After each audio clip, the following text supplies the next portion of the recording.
Gazette ছিঁড়ে ফেলে আমরা এই সিদ্ধান্তের প্রতিবাদ জানাচ্ছি। আগামীকালকে হরতাল সফল হোক, সফল হোক, সকাল সন্ধ্যা হরতাল সফল হোক, সফল হোক। গাড়ির চাকা ঘুরবে না, দোকানপাট চলবে না। মোংলা বন্দরকে বলা হয় বাংলাদেশের দ্বিতীয় হার্ট।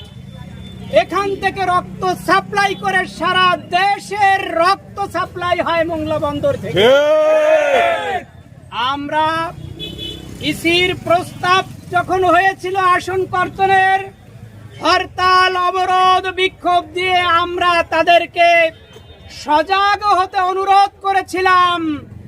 আমাদের কোন দাবিকে সিসি পাত্তা না দিয়ে যে গেজেট করেছে, গেজেট ছিঁড়ে ফেলে আমরা এই সিদ্ধান্তের প্রতিবাদ জানাচ্ছি।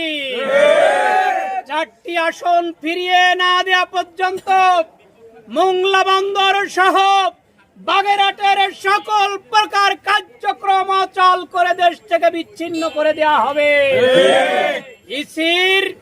সিসির ধৃষ্টতাপূর্ণ সিদ্ধান্তের কঠোর প্রতিবাদ জানাই। আমাদের মনে হয় বাগেরহাট জেলা এবং মোংলা বন্দরের নেতৃত্ব শূন্য করে দেওয়ার জন্য ভারতীয় রাজ ষড়যন্ত্র করেছিল। এই নির্বাচন কমিশন রয়ের ফাঁদে পা দিয়েছে। আমরা কোনোভাবেই রয়ের ষড়যন্ত্র বাস্তবায়ন হতে দেব না ইনশাআল্লাহ।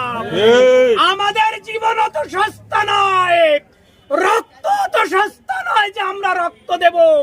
এই আসনকে আমরা ফিরিয়ে এনে ছাড়বো ইনশাআল্লাহ।